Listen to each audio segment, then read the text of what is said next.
If you keep disobeying me, I will divorce you. Divorce? Ever since my husband had the money, he changed. Money can truly be a terrifying creature. The more you have it, the happier you think you will be. To you out there, beware. Pitfalls are surprisingly close at hand. My name is Ada, a 45-year-old part-time housewife. I've been married for about 18 years. My motto in life is to be diligent and sensible.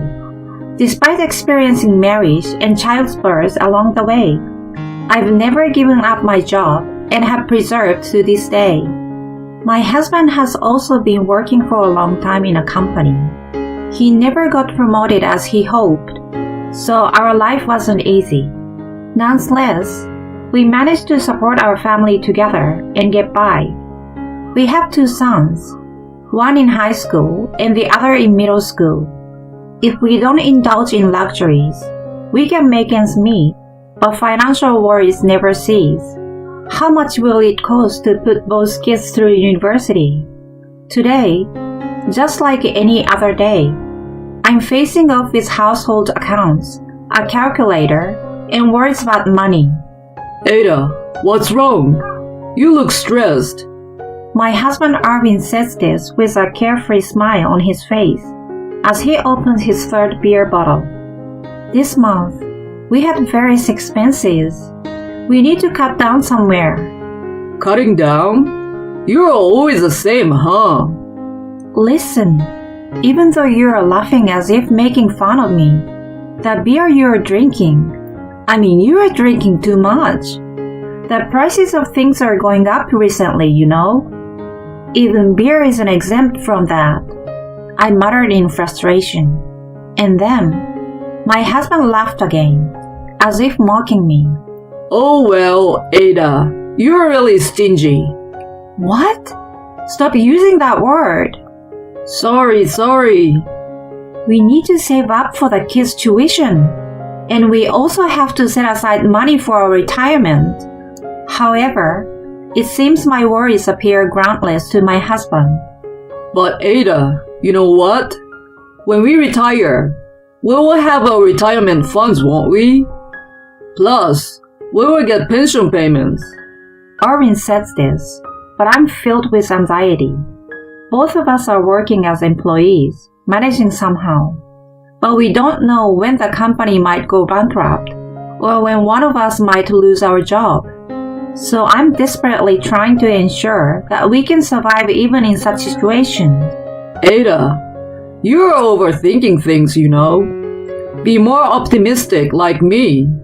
But these days, I find myself occasionally envying my husband's carefree attitude. Despite that, there is something I enjoy. It's a monthly ritual of buying a lottery ticket. I'm not really into gambling, but thinking of it as buying dreams makes it fun. The anticipation leading up to the result is an indescribable moment of bliss for me. You're still buying lottery tickets, even though you probably won't win. It's just a waste of money. My husband scoffs at my secret indulgence. Ada, you're always talking about saving money, but you still splurge on things like this? A single lottery ticket a month is hardly a splurge. It's cheaper than your daily beer expenses. Besides, that Wagyu steak we had the other day, I bought it with the $100 I won from the lottery. You were enjoying it, weren't you? Honestly, my dear husband, you're so carefree.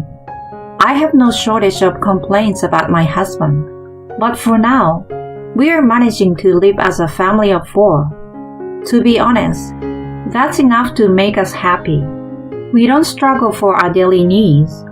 Our children are healthy despite their teenage antics, and where there were worries, there aren't any overwhelming grievances. However, one day, an event occurred that changed everything. On that day, when I returned home from work, it was unusual for my husband to be home before me. "Oh, you're home early." He seemed somewhat restless. Or maybe it's just my imagination. It was 6 in the evening, and our sons hadn't returned from school. I was about to start preparing dinner before they got back, but something was off. Ada, there is something important I need to tell you. My husband began with a serious expression on his face. Huh?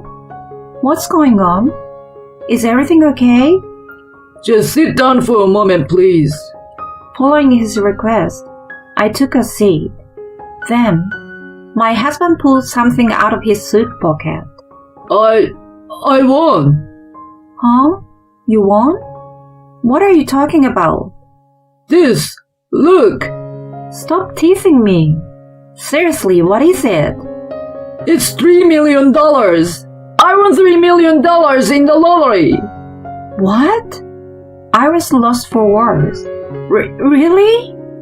Yeah, I double-checked multiple times. There's no mistake. I won $3 million. No, that can't be. It's not possible. My head was spinning. I have been buying lottery tickets every month for decades, and at most, I've won a few $100s. Now, my husband, who rarely buys it, suddenly wins $3 million. I couldn't believe it until I saw it with my own eyes. I checked the winning numbers online. Sure enough, they matched. No way! This can't be true. I was so surprised that I nearly fell out of my seat. Arvin, it's a miracle. Yeah, it seems miracles really can happen. With this, we won't have to worry about money anymore. I'm sure God rewarded us for our hard work all these years. Oh my gosh, yes, yes! We frolicked around like children, despite our age, my husband and I. On that day, our family went to a French restaurant for dinner. We also shared the news with our 2 sons. Seriously? Dad, that's amazing. So we are going to be rich. Awesome. Their faces lit up with excitement. I too was caught up in the joy of the moment. It felt like proof that there really was a higher power. We thanked my husband for his spontaneous decision to buy the lottery ticket and enjoy a delightful French feast as a family. Life after that felt like heaven. It's a good opportunity. Maybe we should buy a car. How about going to that fancy Italian restaurant tonight? Maybe this year, we should take a bold step and go on an overseas trip. The joy of living without financial worries was truly incomparable. We thought of every luxury imaginable and put it into practice. We were feeling like celebrities. Happiness can be bought with money, huh? My husband often said things like that. I agreed with half of it, but also felt a sense of unease. We had experienced times without money together. I sensed a bit of overconfidence in him. Recently, he even paid the entire bill for a drinking party with his co-workers, including covering their tax fares. I had thought that after indulging in some luxuries for a while, we would save money for our retirement and our children's future. But Arvin was changing rapidly. He became more and more irrational. Then one day, I want to rebuild our house. Rebuild it? According to my husband, it would cost around $600,000. What? Spending that much money for what? To have my parents move in with us. It will make things easier for us, and we will be able to take care of them. Huh? Why suddenly? If it were about taking care of them in case they needed help, I might understand. But Arvin's parents were still healthy. Our relationship with them was good, and I believed we could live harmoniously together. However, my concerns were not about that. $600,000 is a huge sum of money. What are you talking about?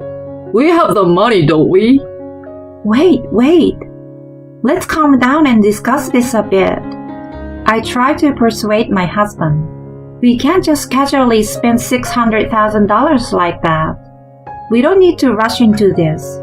Why don't we listen to your parents' opinions? Let's really think about whether this is necessary, okay? At that moment, my husband seemed to calm down temporarily. However, his behavior continued to worsen over time. Hey, hurry up with the food. He became visibly arrogant. I know you're planning to leech off my money, right? You're such a cunning woman. He started making condescending remarks. Are you still holding on to the issue about the house? Arvin, stop it, seriously. Why should I listen to you anyway? Why do I need your permission to take care of my parents? I believe I'm speaking quite reasonably. Even your parents had the same opinion. In fact, I suddenly brought up the topic of living together with my in-laws, and their response was, At this age, we don't want to leave our familiar surroundings.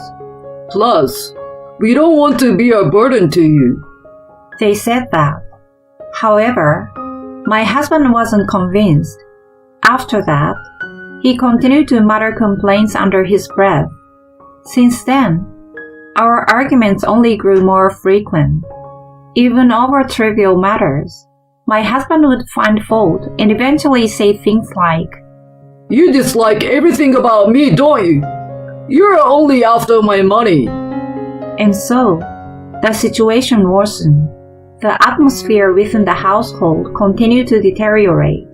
One day, my husband came home unusually drunk. Apparently, he had been drinking with his boss. You've had quite a bit to drink. Here, have some water.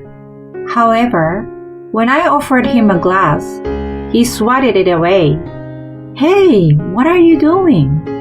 You are enjoying a life of luxury with my lottery winnings. And yet, you oppose me building a house. You are such a wicked wife, Ada. Wicked wife? I'm worried, you know.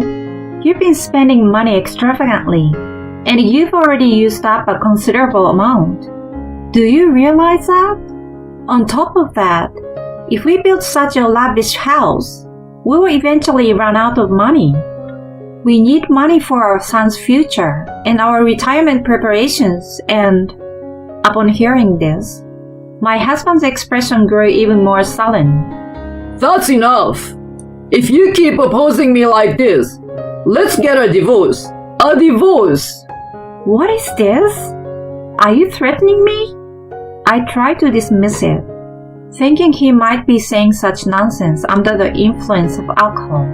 But then, he continued, You know what? I have money. You're not the only woman around here. There are plenty of women who'd come running if I threw some money their way. I never expected my husband to be so crude.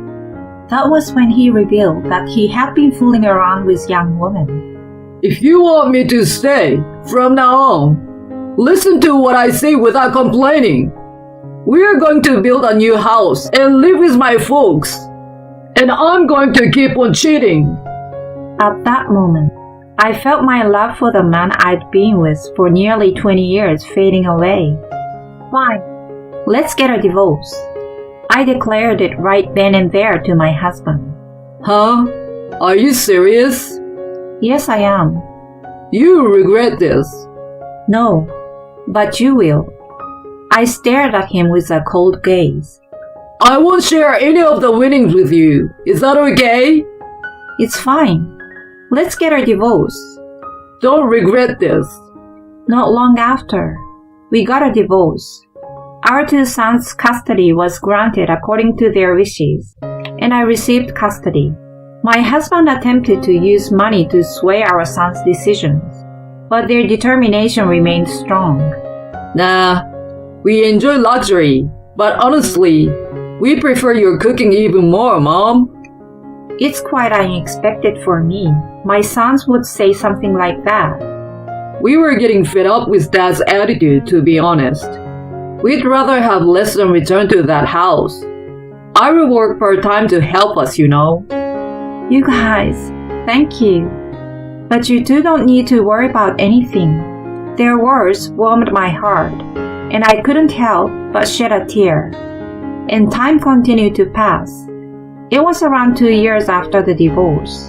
We had settled into our new home, and were getting used to living as a family of 3. It happened on a sunny afternoon during a holiday, when my phone suddenly rang loudly. Ada, please help me. My ex-husband's desperate plea echoed through the phone. What could he possibly want? What's the matter? Why are you yelling all of a sudden? Please, I need you to lend me some money. His unexpected request left me utterly surprised, almost causing me to drop my phone. What on earth is going on? Why does he need money? He explained that he needed a significant sum of money by the end of the month. Apparently, he had quit his job shortly after our divorce.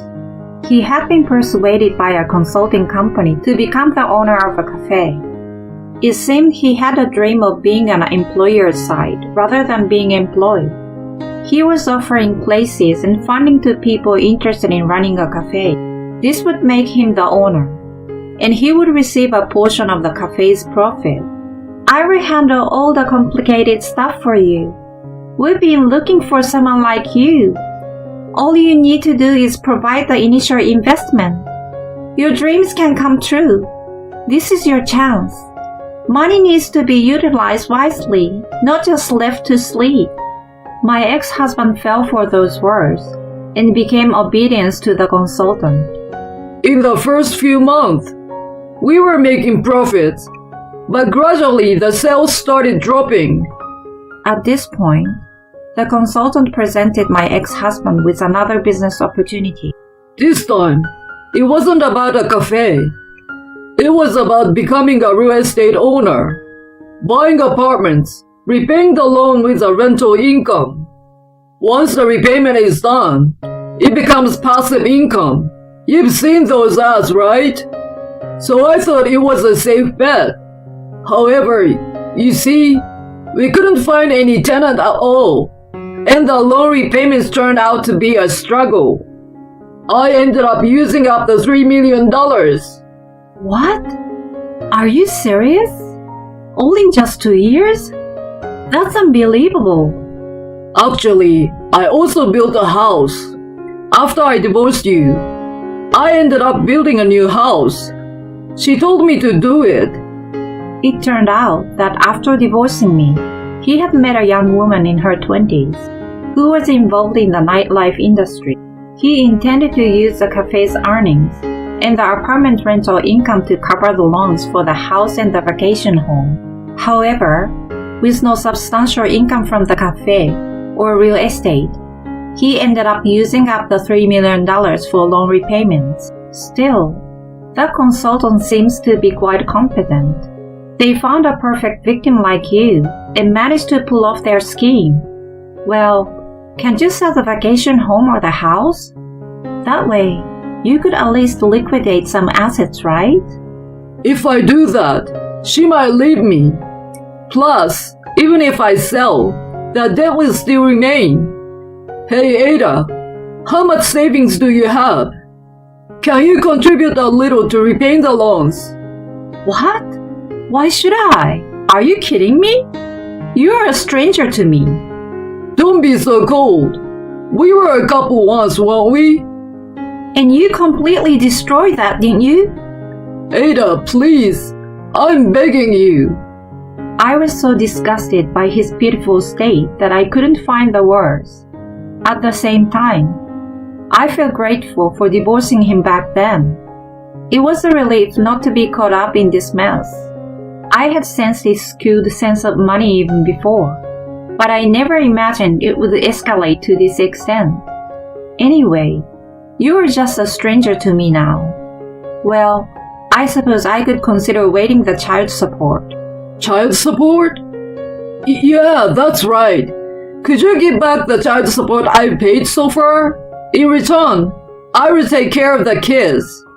What an idiot. I was truly dumbfounded. I declined. It's none of my concern. so please don't contact me anymore. I hung up the phone forcefully. In the end, my ex-husband sold the house and vacation home. The loans remained, and he lost contact with both the woman and the consultant. Sometimes, I hear from my son that he still buys lottery tickets and has dreams of turning things around. Well, having dreams is a good thing, but it's not just me who feels conflicted every time I hear that. As for me, I've been balancing work and raising my children diligently. Thanks to the good performance this year, my summer bonus was twice as much as usual. I bought my sons what they wanted, and I finally treated myself to a laptop I'd been wanting for a while. Also, I've developed a habit of online shopping lately.